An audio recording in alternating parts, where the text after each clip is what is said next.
Imagine this. You walk into a party with a group of friends. You're looking to mingle, maybe find some new friends, and that works a little bit if you run a business. The music is blaring, the lights are low, and then you start to get nervous. Wait, where are my friends? All of a sudden, you're thrust into a situation where you are alone at a party and you need to socialize. Here are some tips for you.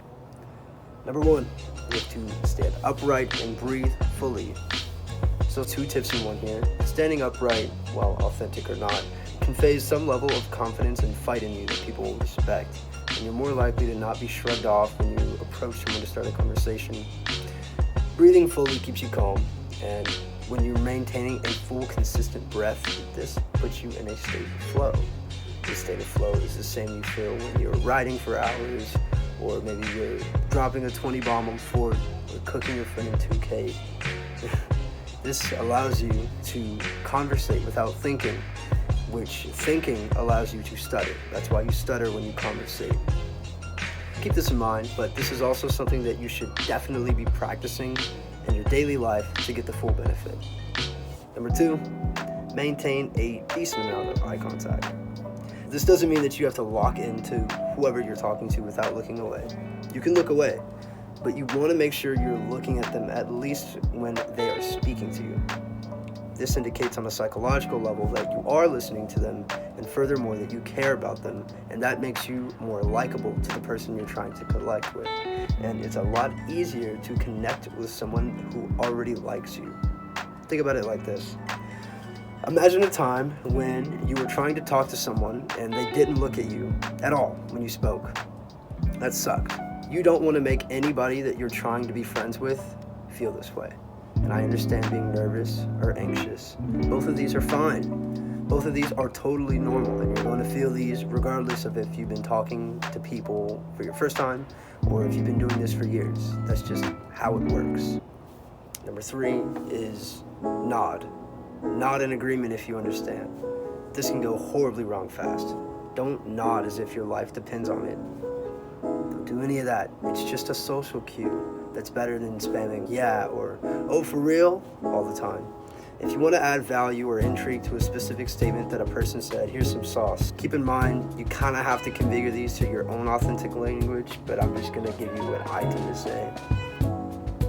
Dude, that's hella interesting. Tell me more about subject.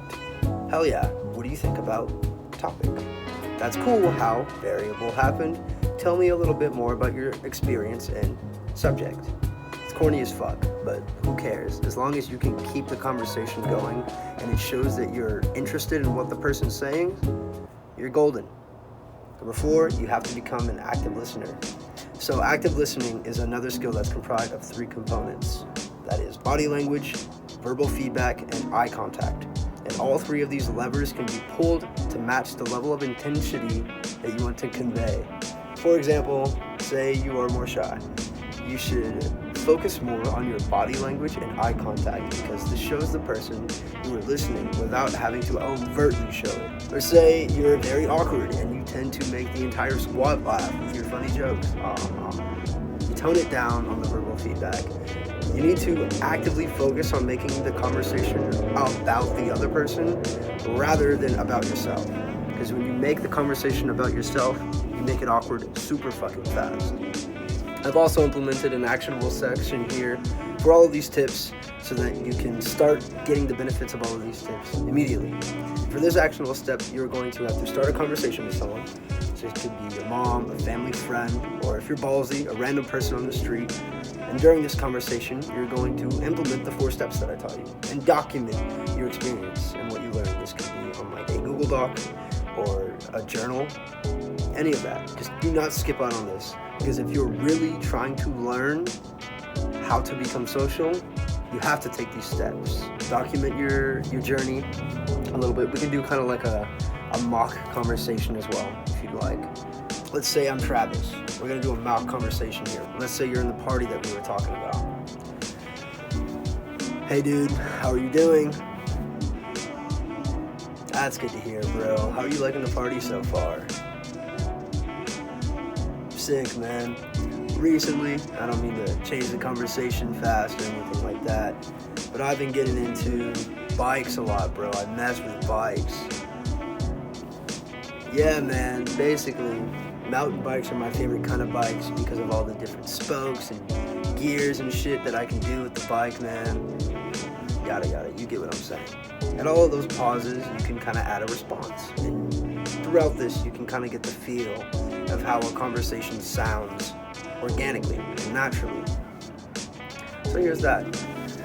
Congratulations for watching the first video on this channel. I appreciate it. It's probably going to be one of the last educational channels that have a face because AI is getting pretty crazy. If I added value to you and you want to add value to me, go ahead, like, sub, share this with someone that's not social, and you guys can level up together. The best way to learn is with two people. I'm also offering coaching. If you'd like to work with me one-on-one to gain your authentic voice and start talking to people in social settings, I have a Calendly link in the description that you can click on. Check that out, book a call, and then we can get straight to getting you out in the real world and out of your shell. Thank you very much. See you.